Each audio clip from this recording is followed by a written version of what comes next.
Tocando Vidas. Estamos de vuelta con más información y relatos con impacto social positivo. Esto es Más que Noticias a través de la señal de TRV. A continuación vamos a conocer detalles de la sección Tocando Vidas. Pero antes de conectarnos con el profesor Hans Salas desde Lima, Perú, vamos a conocer un venezolano, la historia de un venezolano que está cosechando éxitos más allá de nuestras fronteras. Él es Pedro Eustache y es considerado el mejor flautista de Venezuela. Pedro Eustache vive en los Estados Unidos, es músico y compositor multiinstrumentista de vientos. En su biografía personal resalta su investigación de los instrumentos de aire, así como que interpreta más de 500 tipos de aerófonos de diferentes partes del mundo. Ha obtenido además varios premios y ha intervenido en la banda sonora de varias películas, entre las que destacan La Pasión de Cristo, Océano de Fuego y Tierra de Osos.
Pedro Eustache efectivamente es considerado uno de los mejores flautistas de nuestro país. Está radicado actualmente en la ciudad de Miami, donde allá ha estado cosechando gran parte de su carrera profesional como percusionista, como flautista y músico venezolano. Además, estamos orgullosos del crecimiento de Pedro Eustache. Ahora sí vamos a conectarnos vía online con el profesor Hans Salas. Es graduado en Educación Especial, mención en dificultad para el aprendizaje. También cuenta con una maestría en orientación de la conducta, máster en orientación familiar. Actualmente cursa un doctorado de ciencias en la educación y ocupa en la región de San Martín, Lima, Perú, el cargo regional de especialista, el cargo de especialista regional de educación especial. Sin duda está marcando referencia. Qué honor contar con la presencia, conversar a través de esta vía desde la distancia con el profesor Hans Salas, amigo de la casa. Además, bienvenido a Más que Noticias. Hola a mis amigos del programa Más que Noticias. Gracias a Giovanni Mesa, amigo, por esta majestuosa invitación y a todo tu equipo de producción, deseándote todos los mejores éxitos en este excelente programa que está dando bastante de qué hablar en la región central. De verdad que estoy muy complacido de acompañarte en esta oportunidad, amigo Giovanni Mesa. Un abrazo para ti. Amén, profesor. Realmente estamos comprometidos con los profesionales y talentosos artistas de nuestro país que han dejado el nombre de Venezuela bien en alto. Además que nuestro programa siempre va a ser una ventana para fomentar la solidaridad, la igualdad, el talento, tanto artístico como profesional, de cada uno de los venezolanos que están triunfando en el exterior. Estamos presentando información con impacto social positivo para nuestros televidentes de la región central de del país. Vamos a avanzar con la primera pregunta, profesor. Con respecto a su especialidad, quisiéramos saber qué son las dificultades de aprendizaje. Fíjate, hablar de las dificultades de aprendizaje o qué son las dificultades de aprendizaje, tenemos que tomar como punto de referencia la conceptualización y política de las dificultades de aprendizaje que expresan y dicen específicamente que son interferencias o manifestaciones que se reflejan en los estudiantes o escolares o en niños y niñas en sus procesos de lectura y escritura y cálculo. También tenemos que tomar como punto de referencia el DMC-5, que especifica que son trastornos específicos, óigase bien, trastornos específicos tanto en la lectura, en la escritura y en el razonamiento lógico-matemático. Con respecto a estas manifestaciones o trastornos, como usted la define, esto ocurre en estudiantes, bien sea de primaria, diversificado, niños, niñas y adolescentes. Quisiéramos saber cuáles son las principales dificultades de aprendizaje que afectan al lenguaje específicamente. Fíjate, es importante saber que los problemas del lenguaje existen desde que el niño nace y se mantienen a pesar de las intervenciones o terapias que se le realicen. En la edad inicial, generalmente se va a dificultar determinar si este trastorno o esta dificultad será pasajera o será permanente. Por eso es que es muy importante que cuando tengamos que nosotros veamos que hay algo que no está bien en el habla de nuestros hijos o de nuestros estudiantes, tenemos que atacarlos a temprana edad o abordarlos a temprana edad. Entonces, ¿cuáles son esos trastornos o esas dificultades más comunes que nosotros podemos abordar o las que más se conocen? En este caso sería la disfenia, que mayormente es conocida como la tartamudez. También tenemos la disfasia, la afasia y la disartría. La tartamudez es muy común, profesor. Qué bueno que la haya mencionado, porque muchos jóvenes, niños y niñas, han presentado este tipo de dificultades en su aprendizaje. Pero quisiéramos saber una recomendación para los padres, a los docentes, cómo se manifiestan este tipo de dificultades. Y más allá del razonamiento lógico matemático, profesor, quisiéramos que nos comentara de qué manera podemos estar alerta ante una manifestación de este tipo de dificultades, o si existe una señal de alerta para que los padres, los docentes estén muy pendientes de sus hijos en casa.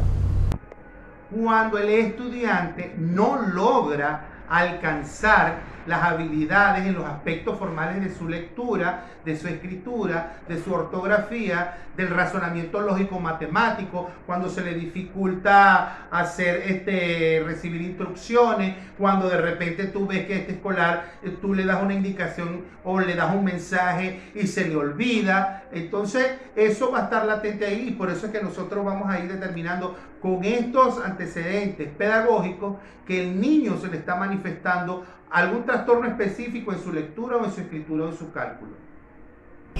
Muy buena la recomendación. Ya saben, a los padres, a los representantes, a los docentes, mantener o estar pendiente de la fluidez tanto en la lectura y escritura de sus hijos, en los chicos, en los más pequeños de la casa.